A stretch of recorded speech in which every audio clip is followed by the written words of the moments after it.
People hear the phrase, a bold prediction about Islam's role in humanity's future, and they immediately tense up, right? Like their shoulders go stiff, because religion plus future sounds like control, sounds like conflict, sounds like someone trying to force a belief system on a world that already feels exhausted. But that reaction itself is part of the story, because it shows how disconnected people have become from actually thinking deeply about systems that have survived thousands of years. We live in a time where everything is fast, disposable, customizable, where truth feels like an app you uninstall the moment it becomes uncomfortable. And in that kind of environment, anything ancient feels suspicious by default. But here's the thing that keeps looping in my mind. Ancient doesn't survive by accident. Nothing lasts that long without tapping into something real about human nature. When people talk about the future, they usually talk about technology, AI, space, bioengineering, all that stuff. And yeah, that's important, but what almost no one talks about is the internal state of human beings navigating all of this. Anxiety is through the roof. Depression is normal now. Loneliness is epidemic level. People have more freedom than ever and somehow feel more lost than any generation before them. That's not a coincidence. Unlimited choice without a moral center doesn't liberate people, it overwhelms them. And this is where the prediction starts to make sense, because Islam doesn't approach life from the angle of endless options. It approaches life from structure, boundaries, discipline, and purpose, and modern culture hates those words, even though it's quietly starving for them. Islam doesn't say, do whatever feels right today. It says, your feelings aren't the highest authority. That idea alone is explosive in a world where personal desires become sacred. It says there is a higher moral order, something above your impulses, your ego, your momentary emotions. And when people hear that, they think oppression, but psychologically, that's actually grounding.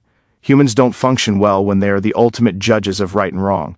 History proves that over and over again. When everything becomes relative, nothing feels solid, and when nothing feels solid, anxiety fills the gap. What's wild is that Islam predicted this kind of human confusion centuries ago. The idea that when people disconnect from remembrance, from accountability, from discipline, their hearts become restless. Not evil, not stupid, just restless. And look around. Restless is the perfect word for modern humanity. Always scrolling, always searching, always reinventing identity, always outraged, always distracted. The future isn't just about smarter machines, it's about whether humans can emotionally and morally survive the world they're building. And the bold part of the prediction isn't that Islam will dominate through power or numbers. That's lazy thinking. The bold prediction is that as systems collapse under their own contradictions, people will start paying attention to frameworks that don't rely on trends or moods. Islam doesn't chase modernity. It doesn't beg for relevance. It just exists, unchanged at its core.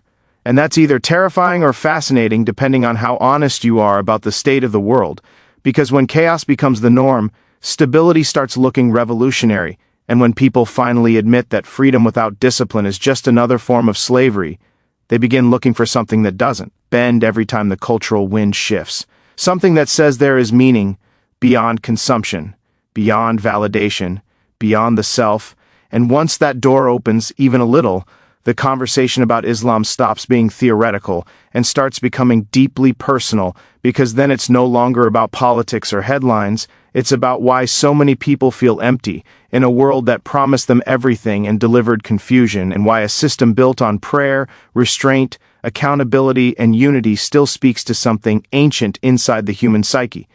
Something that modern progress never managed to erase. Something that keeps resurfacing no matter how advanced society becomes, because beneath all the noise, humans are still humans, still searching for order and chaos, still asking the same questions they've always asked, just with better technology and less patience. And that's where this prediction stops sounding controversial and starts sounding inevitable, because the future doesn't just belong to innovation, it belongs to whatever can hold the human soul together when innovation alone isn't enough. And when you really sit with that idea, not just skim past it like another hot take, you start realizing that most civilizations don't collapse because they lack intelligence or technology. They collapse because they lose a shared moral language. People stop agreeing on what matters, what's sacred, what limits should never be crossed. Everything becomes negotiable. Truth becomes personalized. And when that happens, power replaces principle. Because if nothing is objectively right, then whoever shouts the loudest or controls the most resources gets to define reality. Islam operates on a completely different frequency. It doesn't ask society to invent morality in real time. It says morality is discovered, not created, and that alone challenges the core assumption of modern culture. What's fascinating is how Islam treats the individual and the collective as inseparable. Modern systems swing wildly between extreme individualism and forced collectivism, and both fail in different ways. Extreme individualism turns people inward until community dissolves. Forced collectivism crushes the soul. Islam doesn't do either. It tells you that you matter, your intentions matter, your private actions matter, but it also tells you that your behavior affects the whole, that your responsibility doesn't end at your own comfort. You pray alone, but you stand together. You're accountable for yourself, but you're also accountable to your community. That balance is rare, and it's something modern societies still haven't figured out. And here's where the future angle gets really interesting. As digital life expands, people are becoming more disconnected from physical community, from ritual, from shared experiences that ground them in reality. Everything is virtual, curated, filtered. Islam insists on physical acts of worship. You wash, you stand, you bow, you prostrate at specific times, facing the same direction as millions of others. That's not random, that's embodiment, that's a system that understands. Humans aren't just minds floating in cyberspace. They need rhythm, they need routine, they need reminders that life isn't just about productivity or entertainment. Think about how radical that becomes in a future where people barely leave their homes, where AI does most tasks, where identity itself becomes fluid and unstable. In that environment, a religion that says 5 times a day, stop everything and remember why you exist, starts looking less restrictive and more protective. It's like a firewall for the human soul, and people don't appreciate firewalls until the system gets hacked. Modern humanity is already hacked by addiction, distraction, and endless comparison, and the crazy part is that most people don't even realize it. They think this is normal. They think burnout is just adulthood. Islam also has a brutal honesty about human weakness. It doesn't pretend people are naturally perfect. It assumes you'll mess up. It builds in repentance, forgiveness, and reset. That's huge. Modern culture either shames people permanently or excuses everything. Islam does neither. It says you're responsible, but you're not hopeless. You're accountable, but the door is always open. That psychological framework is incredibly resilient. It prevents despair on one side and arrogance on the other. And as mental health crises continue to rise globally, systems that can stabilize the inner life without medication or constant external validation are going to matter more than anyone wants to admit. And then there's the idea of submission, which is probably the most misunderstood concept of all. People hear it and think weakness, loss of autonomy, blind obedience. But submission in Islam isn't to another human being, it's to a moral absolute that doesn't change based on trends or power structures. In a future where governments, corporations, and algorithms increasingly try to shape behavior, loyalty to something higher than all of them becomes a form of resistance. That's not regressive. That's dangerous in the most interesting way. It creates individuals who can't be fully owned, fully programmed, or fully bought, because their ultimate allegiance isn't up for negotia. So, when you zoom out and think long-term, like centuries, not election cycles, the prediction starts to feel less like a religious claim and more like a sociological one. Systems that regulate desire, anchor meaning, and preserve human dignity tend to outlast systems built on consumption and speed. Islam has already survived empires, colonialism, revolutions, and technological shifts without losing its core. That's not luck, that's design. And in a future where everything else feels temporary, where identities are constantly rewritten, where truth feels unstable, anything that offers permanence starts pulling people toward it. Not because they're forced, but because they're exhausted. Because at some point humanity stops asking, what can I do? And starts asking, what should I do? And the moment that question becomes central again, Islam is already there, already answering, already structured around that exact tension between freedom and responsibility, meaning and desire, individuality and unity, waiting in the background of human history while the world experiments with everything else. And you can't ignore how deeply this connects to power, not political power in the usual sense, but inner power, the kind that lets a person stay grounded when everything around them is unstable. Modern systems promise empowerment through choice, through expression, through visibility, But none of that actually teaches self-control. In fact, it often does the opposite. The more you indulge every impulse, the weaker your ability to resist anything becomes. Islam flips that entire idea on its head. It says real strength is restraint, real freedom is mastery over the self. And that's a message that sounds almost offensive to a culture built on instant gratification, but it's also a message that keeps proving itself true across time and psychology. Fasting is a perfect example. On the surface, it looks irrational, even unhealthy to people who've never tried it seriously. Why would you voluntarily deny yourself food and water? But anyone who's done it knows it's not about hunger. It's about reclaiming control. It's about reminding yourself that you are not your cravings. In a future where addiction to screens, stimulation, and comfort is only going to get worse, practices like fasting stop being religious quirks and start looking like survival tools. Islam doesn't wait for a crisis to teach discipline. It builds it into life before things fall apart. And then there's the economic side, which people rarely talk about honestly. Islam places hard moral limits on wealth accumulation, exploitation, and debt. It doesn't demonize money, but it refuses to let money becko. Me God. In a world drowning in inequality, where a handful of people control absurd amounts of resources while millions feel disposable, that framework is going to become increasingly relevant. Not as a slogan, but as a functioning ethical system. Mandatory charity, prohibition of exploitative practices, constant reminders that wealth is a test, not a reward. That creates a very different psychological relationship with success, one that reduces both arrogance and despair. What's wild is how modern conversations keep circling around problems Islam already addressed centuries ago: community breakdown, loss of purpose, sexual confusion, addiction, environmental responsibility. Islam doesn't treat these as isolated issues. It sees them as symptoms of imbalance, of humans placing themselves at the center instead of something higher. And whether people like that explanation or not, it keeps lining up with reality. When the self becomes the ultimate authority, the self collapses under that weight. Humans weren't designed to carry that kind of moral sovereignty alone. The future is also going to force hard questions about identity. When biology can be edited, when virtual realities feel more real than physical life, when social roles are constantly shifting, what anchors a person? Islam anchors identity in servitude to God, not in gender, race, class, or profession. That doesn't erase those things, but it stops them from becoming ultimate. In a future where identity crises become the norm rather than the exception, that anchoring could be the difference between coherence and fragmentation. People don't just need freedom to define themselves, they need limits that keep the self from dissolving entirely. And here's something that really messes with people's assumptions. Islam doesn't need to modernize to survive the future. That's the opposite of how most institutions operate. It doesn't update its core beliefs to stay relevant. It expects humans to mature into them. That's a bold stance. It assumes that truth isn't something we outgrow, but something we grow into. And if you believe that human nature hasn't fundamentally changed, that we're still driven by fear, desire, ego, and longing, just with better tools, then a system that was designed around those constants suddenly makes a lot of sense. You also can't separate Islam from its emphasis on remembrance, constant remembrance. Modern life is built around forgetting. Forgetting death, forgetting limits, forgetting consequences.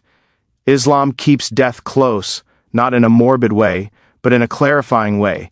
It reminds you that time is finite, that actions echo beyond the moment.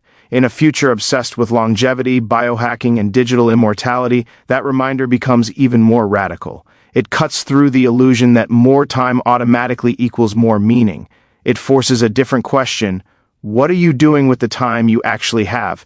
So when people hear a bold prediction about Islam's role in humanity's future and immediately dismiss it as fantasy or fear-mongering, they're missing the deeper pattern. Religions don't influence the future only by converting masses. They influence it by shaping the moral vocabulary available to people when everything else starts to fail. And Islam's vocabulary is dense with accountability, restraint, unity, and purpose. As the world becomes louder, faster, and more fragmented, those qualities don't fade into irrelevance, they become rare. And anything rare in a collapsing system becomes valuable, not because it's trendy, but because it works, because it speaks to pressures humans haven't escaped despite all their progress. pressures that are only intensifying as the future accelerates and demands more from minds and hearts that are already etched thin. And there's another layer to this that people usually avoid because it makes them uncomfortable. The idea that not everything new is progress, and not everything old is obsolete. Modern culture has this built-in assumption that time automatically equals improvement, like humans are on some guaranteed upward moral trajectory just because technology advances. But history doesn't actually support that. It shows cycles: rise, stability, decay, collapse, repeat. What changes is the tools, not the temptations. Islam never bought into the myth of inevitable progress. It assumes humans are capable of incredible good and incredible destruction at the same time, and that assumption alone makes it more realistic than most modern ideologies. Islam prepares people for power before giving it meaning. That's important. A lot of modern systems hand people power first and hope they'll figure out responsibility later. That doesn't work. When you give humans power without a moral framework, they abuse it every single time. Islam reverses that order. It drills humility, accountability, and submission into the individual long before authority or influence ever enters the picture. In a future where individuals may wield power once reserved for governments through technology, influence, or data, that ethical conditioning becomes critical, because the danger isn't just tyrants anymore. It's ordinary people with extraordinary reach. You also can't ignore how Islam handles disagreement and difference. Despite the stereotypes, Islam acknowledges diversity as intentional, not accidental. Different tribes, languages, cultures, all existing within a single moral framework. Unity without uniformity. That's incredibly hard to achieve. Modern societies either fracture into identity silos or try to flatten differences entirely. Islam doesn't demand that everyone look the same or live identical lives. It demands alignment on core principles while allowing variation on the surface. In a future that's becoming increasingly global and interconnected, that model becomes more relevant, not less. And then there's law. People hate talking about law when it comes to religion because they immediately imagine cruelty or rigidity, but law exists whether people admit it or not. Every society enforces values. The question isn't whether there are rules, it's who decides them and why. Islam roots law in morality rather than convenience. It prioritizes protection of life, intellect, family, property, and dignity. Those priorities don't expire. They don't become outdated. As technology introduces new ethical dilemmas, cloning, AI consciousness, surveillance, genetic manipulation, societies will need moral anchors that aren't invented on the fly. Islam's legal philosophy wasn't designed for one century. It was designed for continuity. Another thing people underestimate is how Islam trains patience. Modern life is built around immediacy, instant results, instant outrage, instant validation. Islam is slow by design. It stretches actions across time. Daily prayer, yearly fasting, lifetime commitments. That slowness is actually a form of resistance against impulsive behavior. In a future driven by algorithms designed to hijack attention and provoke reaction, any system that trains humans to pause, reflect, and delay gratification is going to stand out as protective rather than restrictive. And there's something deeply subversive about Islam's relationship with success. It doesn't measure a person by output alone, it measures intention. Two people can do the same action, and one is elevated while the other is not, based purely on inner state. That messes with modern productivity culture, which only values what can be quantified. In a future where humans compete with machines that outperform them in speed and efficiency, systems that value intention over output will preserve human dignity in a way performance-based models never can. Islam also refuses to let suffering be meaningless. It doesn't romanticize pain, but it doesn't reduce it to randomness either. It frames hardship as a test, a purifier, a real part of the human experience. Modern culture either tries to eliminate all discomfort or medicates it into numbness. Neither approach prepares people for reality. Suffering is unavoidable. The difference is whether it destroys you or shapes you. Islam offers a narrative where pain has context, where patience isn't passive but powerful. As the future brings climate stress, displacement, economic instability, that narrative becomes psychologically stabilizing. So when you step back and look at the long arc, The prediction about Islam's role in humanity's future stops sounding mystical and starts sounding practical. It's not about domination, it's about durability. It's about which systems produce humans who can survive pressure without losing their humanity. Technology will keep accelerating, social norms will keep shifting. But the human nervous system hasn't upgraded. Anxiety, fear, desire, ego, those remain constant. Islam speaks directly to those constants.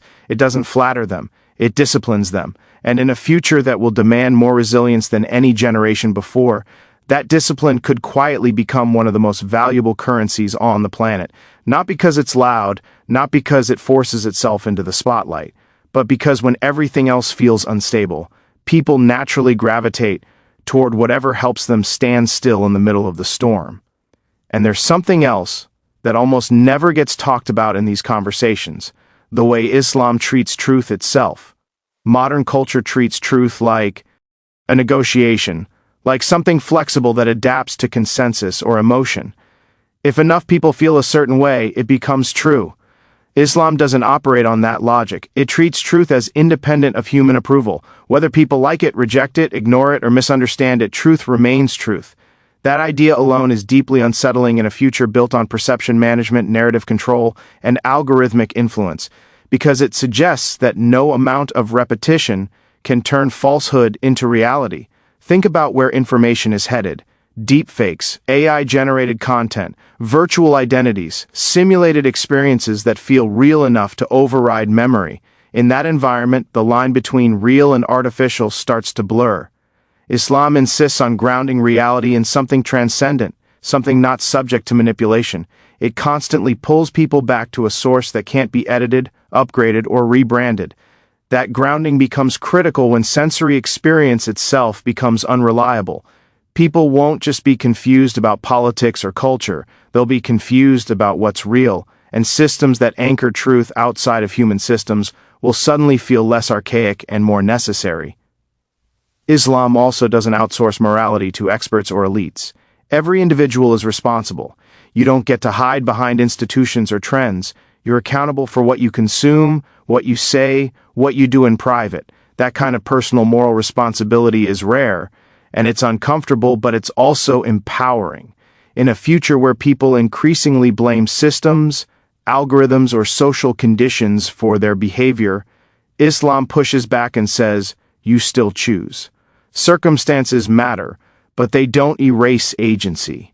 That balance between compassion and accountability is hard to maintain, and most systems fail at it, but Islam has kept that tension alive for centuries. Another thing that makes this prediction unsettling for people is how Islam reframes success and failure over time. It doesn't judge life by peaks, it judges consistency, showing up again and again, doing small acts with sincerity. That's boring by modern standards. There's no viral moment in consistency. But consistency is exactly what sustains civilizations. In a future obsessed with moments, spikes, trends, and disruptions, a system that values steady moral behavior over dramatic gestures quietly builds people who don't collapse when attention moves on. And then there's the global angle. Islam already exists across cultures, languages, races, and economic conditions. It doesn't belong to one geography or ethnicity. That matters in a future where borders become more porous, migration increases, and cultural mixing intensifies. Islam doesn't require cultural erasure to function. It adapts at the surface while preserving its core. That flexibility without dilution is rare. Most systems either fracture or dissolve when they expand. Islam has shown it can scale without losing coherence, which is exactly what a global future demands. There's also the relationship Islam has with nature, which is surprisingly relevant. It treats humans as stewards, not owners. You don't dominate the earth. You're responsible for it. Waste is condemned. Excess is discouraged. Balance is emphasized. Modern environmental movements often frame responsibility as a trend or political identity. Islam frames it as worship. That's a deeper motivator. When responsibility is tied to accountability beyond human courts, behavior changes at a more fundamental level. As environmental crises escalate, systems that motivate restraint without relying on enforcement become increasingly valuable. And you can't ignore how Islam handles death. Modern society hides it, delays it, distracts from it. Islam confronts it regularly, remembers it daily, not to create fear, but to create perspective. In a future chasing immortality through technology, that grounding could be a corrective force. When death is acknowledged, life becomes sharper. Choices matter more, ego shrinks. When death is denied, people either panic or numb themselves. Islam doesn't let either extreme take over, it integrates death into life in a way that stabilizes the psyche. So when people hear a bold prediction about Islam's role in humanity's future, and assume it's about numbers or dominance, they're missing the deeper mechanism. Influence doesn't always look like control. Sometimes it looks like providing the language people reach for when their own systems stop making sense. Islam already has that language. It's been refining it for centuries, waiting not for humanity to become more advanced, but for humanity to become more honest about its limitations, its fragility, its need for boundaries, meaning, and something higher than itself, especially when the future starts demanding answers that technology alone can't provide. And one of the most overlooked aspects of all this is how Islam deals with time itself. Modern life treats time like a resource to be exploited, optimized, squeezed until there's nothing left. Every second has to produce something, generate value, create output. Islam treats time as a trust, something you'll be questioned about, not something you own. That changes how a person moves through life. It slows you down just enough to notice what matters. In a future where people feel constantly behind, constantly rushed, constantly insufficient, a worldview that reframes time as meaningful rather than scarce becomes psychologically stabilizing. Prayer isn't just spiritual in that sense, it's temporal. It cuts the day into sacred intervals. No matter who you are, what you're doing, how important you think you are, time interrupts you.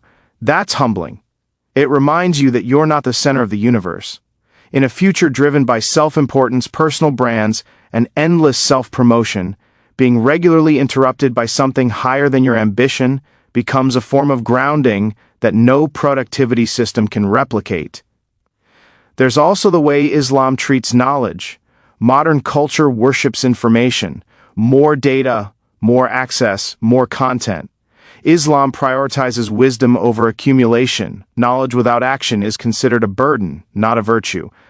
That's a brutal standard. It means you're accountable for what you know. In a future where people consume endless information without integrating any of it, that standard becomes confrontational. It forces a question most people avoid. What have you actually become as a result of what you know? And then there's humility.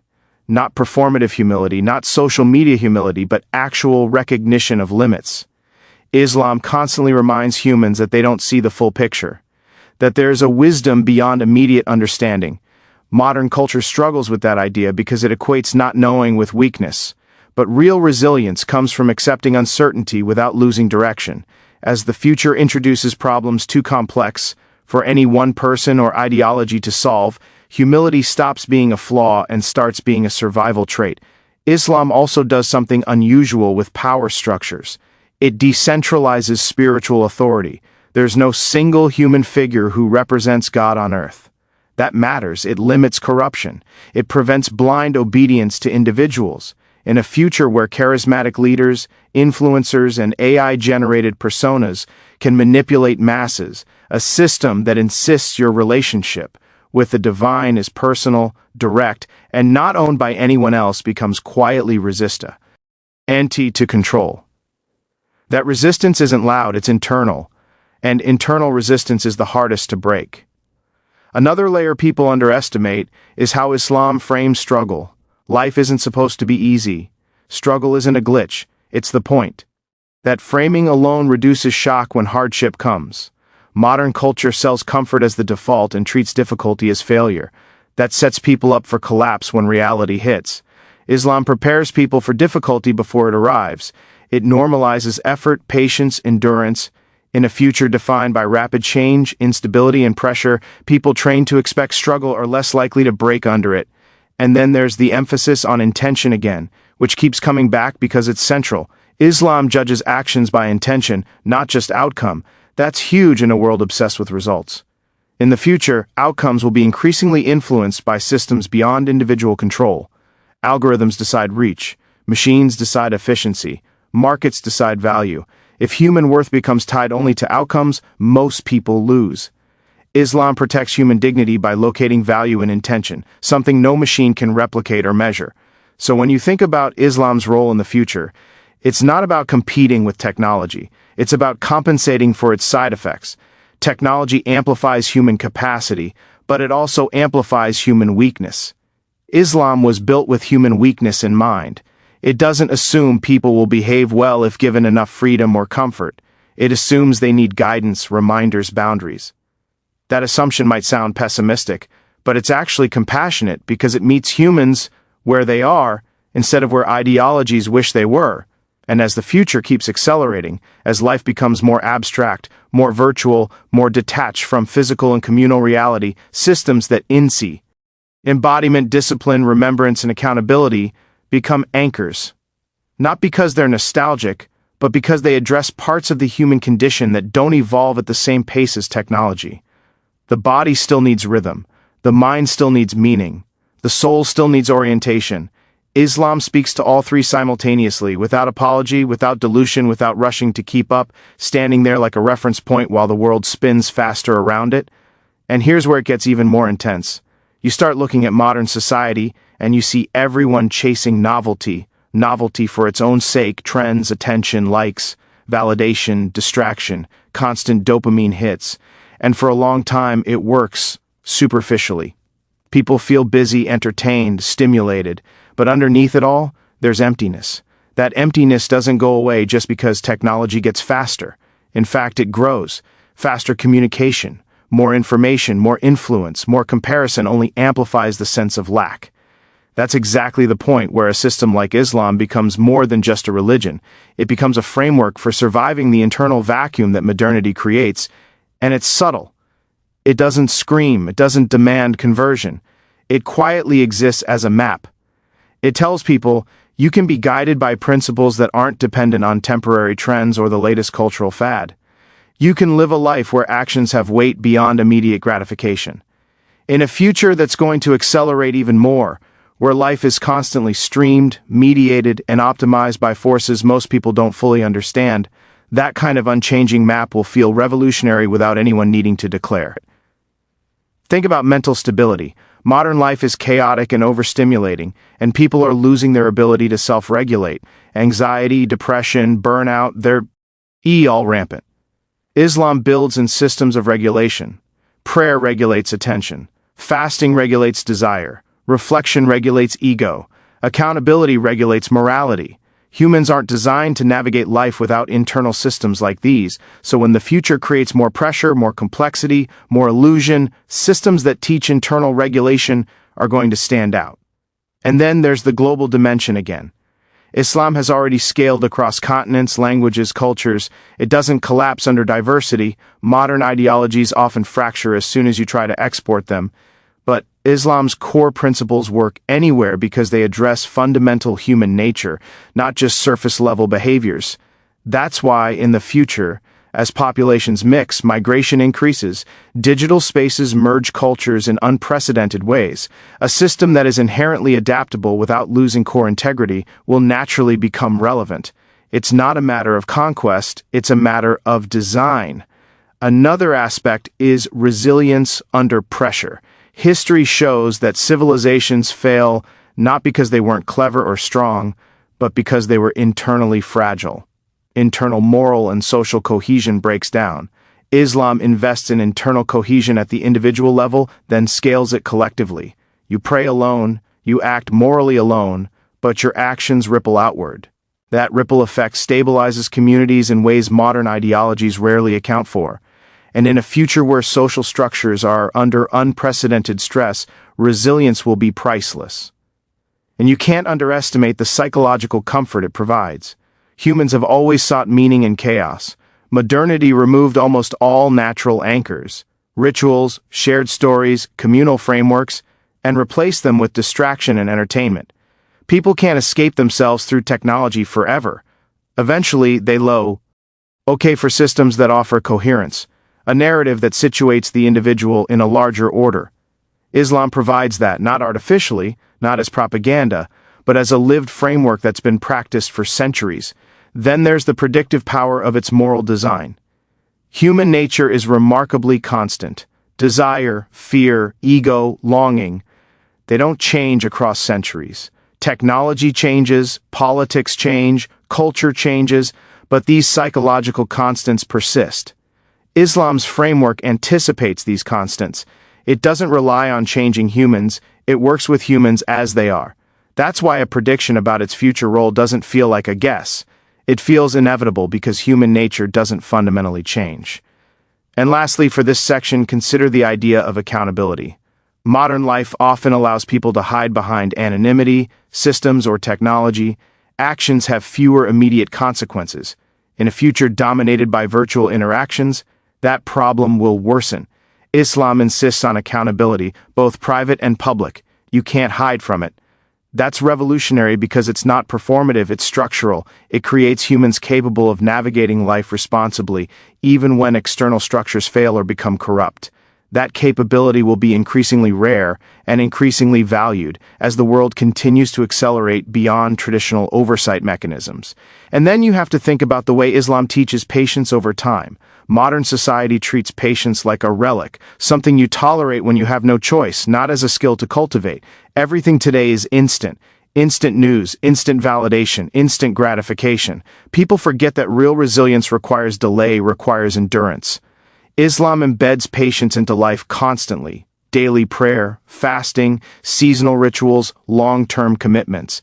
In a future where everything moves faster and faster, people who have practiced patience for centuries already have a psychological edge. They can wait. They can endure. They can make decisions without panic. And it's not just individual patience. It's societal patience. Communities are trained to tolerate diversity, to manage conflict, to remain cohesive despite pressures. Modern societies fail at that constantly because they try to shortcut human nature. They think laws or enforcement alone can hold people together. Islam knows it's not enough. Real cohesion comes from internalized values, shared rituals, and mutual accountability. In a future where social cohesion will be tested by migration, climate stress, and digital fragmentation, these systems of internal and communal patience will be priceless. Then there's the concept of humility, which gets lost in translation in modern discussions. Humility is not weakness, it's recognition of limits, acknowledgement that you don't have the full picture. Modern culture equates uncertainty with failure, but Islam trains people to live with uncertainty without collapsing. Humans will never know everything. Life will never be perfectly predictable. By building humility into daily life, Islam equips people to navigate complexity without breaking down.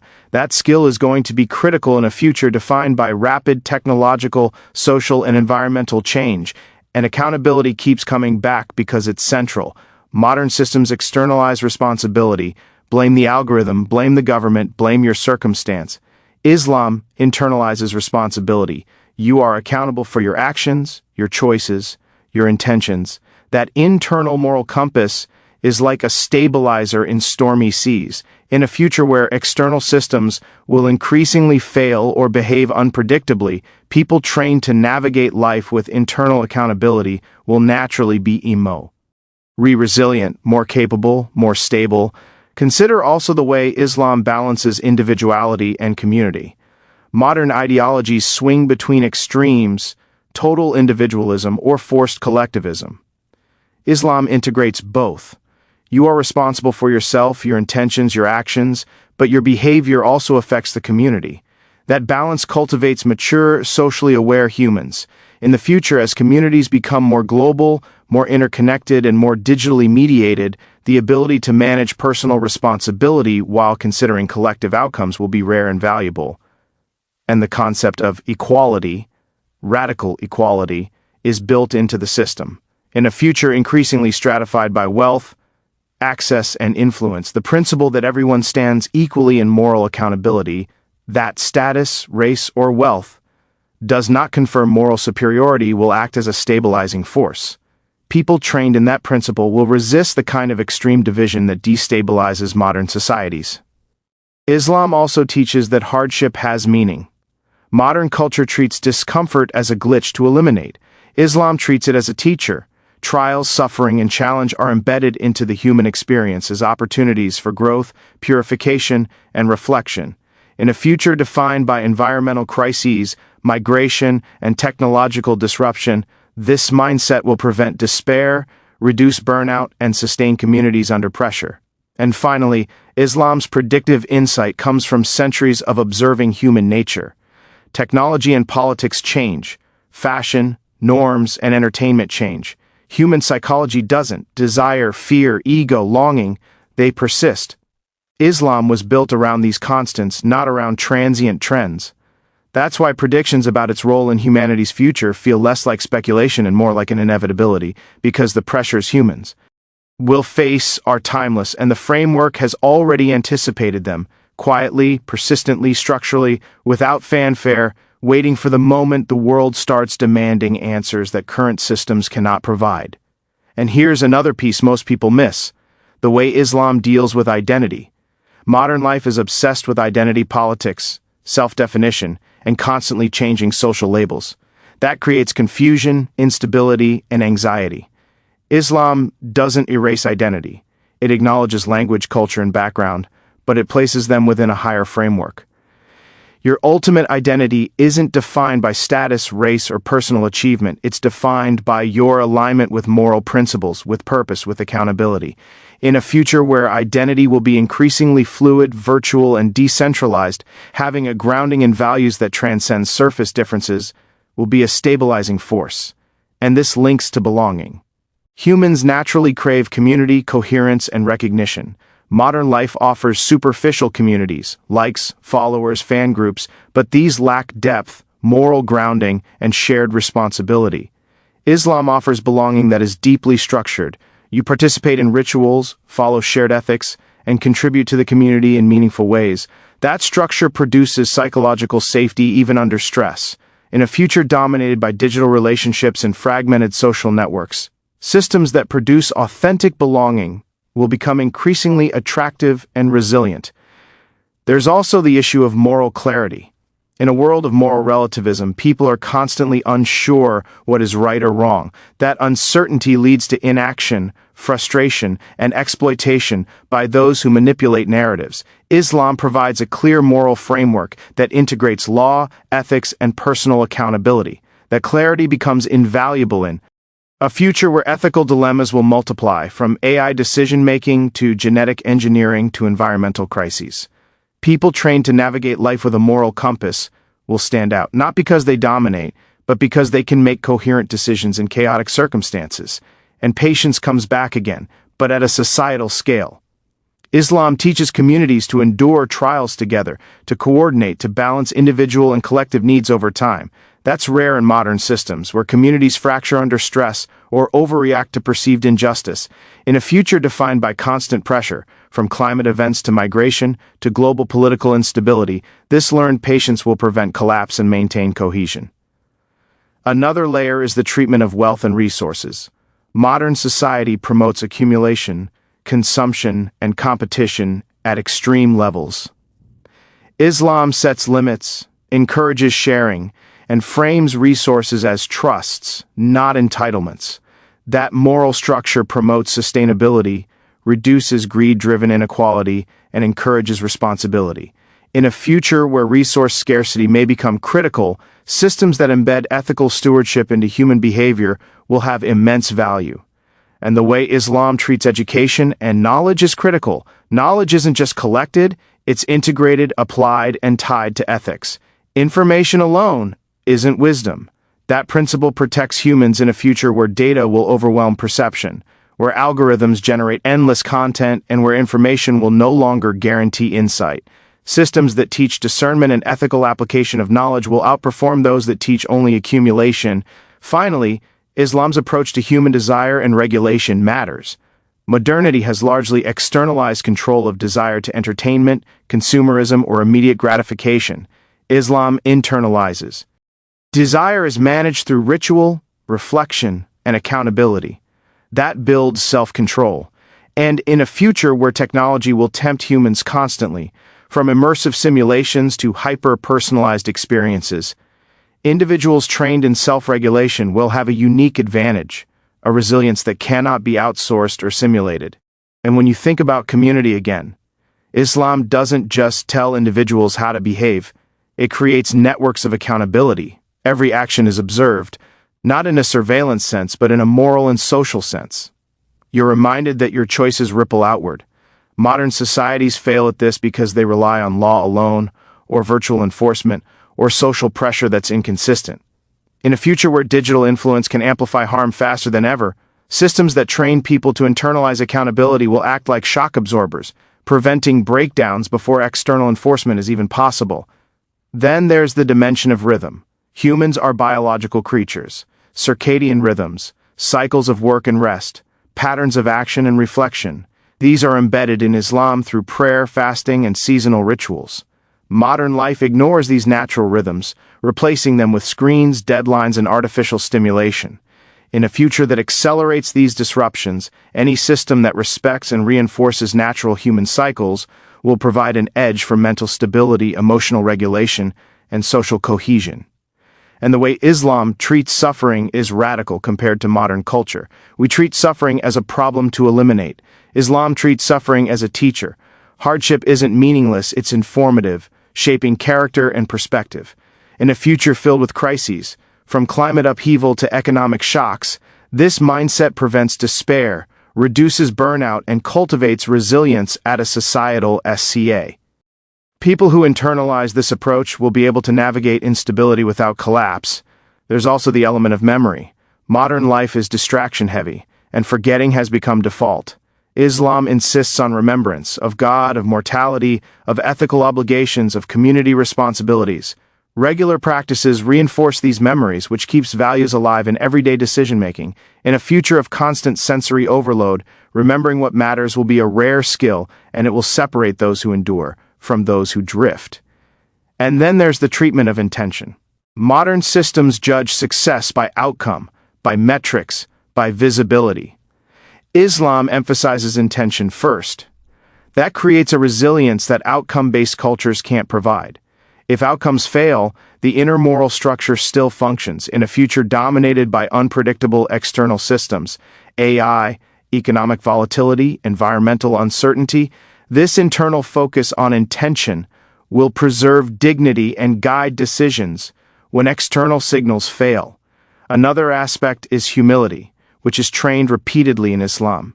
Humility here is not weakness, it's recognition of limits, acknowledgement of mortality, and an acceptance that human understanding is always partial. Modern culture equates not knowing with incompetence, but humility allows people to navigate uncertainty without collapse. In the coming decades, when problems will exceed any individual's understanding, humility will be a rare but critical survival trait. And resilience at the community level comes from shared rituals, shared responsibility, and shared moral frameworks. Modern communities often fracture under pressure because they rely on superficial cohesion or coercion. Islam cultivates cohesion internally, making communities structurally resilient. In a future of migration, environmental stress, and technological transformation, communities built on these principles will adapt more successfully than those relying solely on convenience or coercion. Finally, for this section, consider how Islam bridges individual and collective success. It doesn't isolate one from the other. Individual moral development directly benefits collective stability. That integration creates feedback loops of accountability, ethics, and cohesion that modern systems rarely achieve. And as the future grows more complex, with systems of influence, technology, and interconnected risks, these feedback loops will become indispensable, quietly guiding humans to survive pressures that would overwhelm purely individualistic or purely collective structures. And another thing people miss is how Islam positions humans in relation to time and history.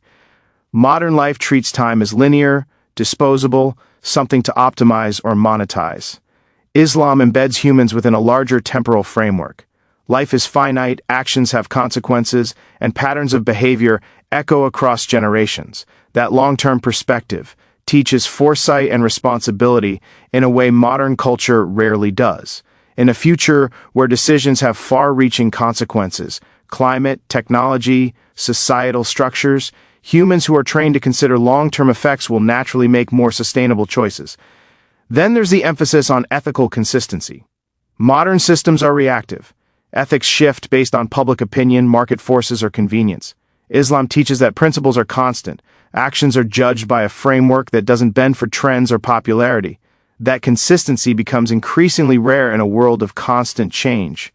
In the future, when societies are destabilized by rapid technological, social, environmental shifts, having a moral framework that remains intact will allow communities and individuals to navigate uncertainty without moral collapse. And consider the integration of individual and collective responsibility again. Modern culture often separates the personal from the social. You're either focused on yourself or forced into collectivism. Islam integrates both. You're responsible for your intentions, actions, and growth, but those actions ripple into the community.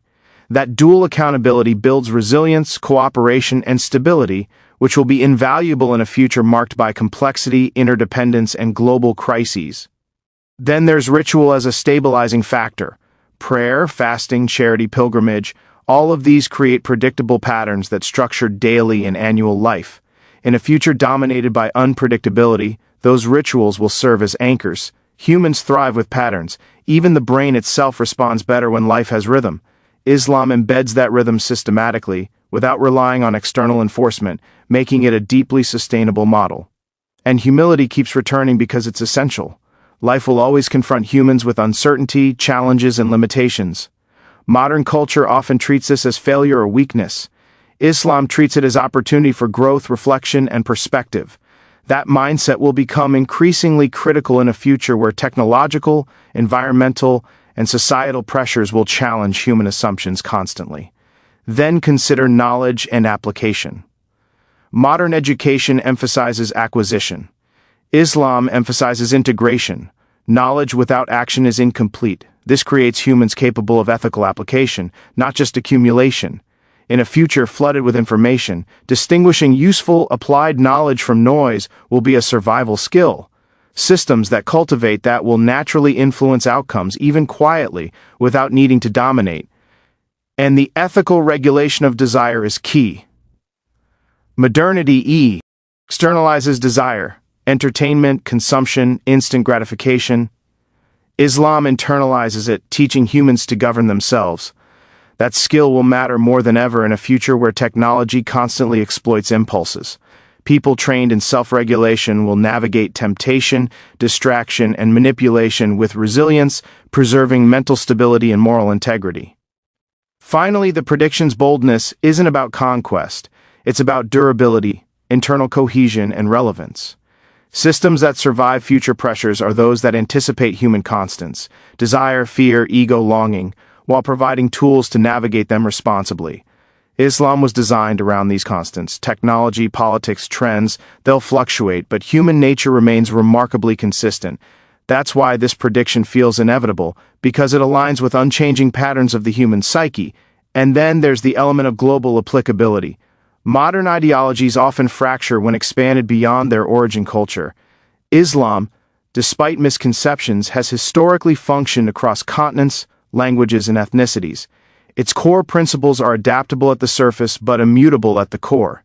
That scalability without losing integrity is going to be critical in a future where populations are mobile, cultures increasingly mix, and digital spaces flatten geography.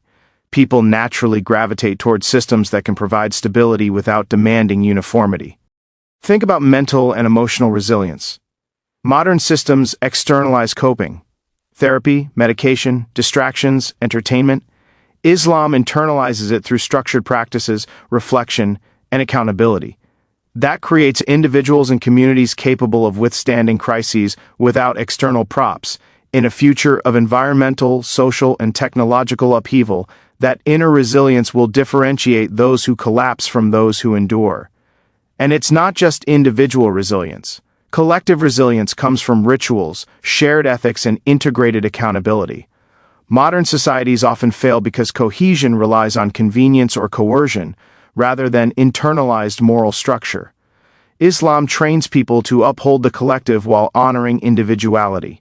That balance is rare, and it becomes increasingly valuable as global pressures rise. There's also the role of intention over outcome. Modern culture prioritizes visible success and measurable results. Islam judges by intention, which preserves dignity and moral guidance even when external circumstances fail.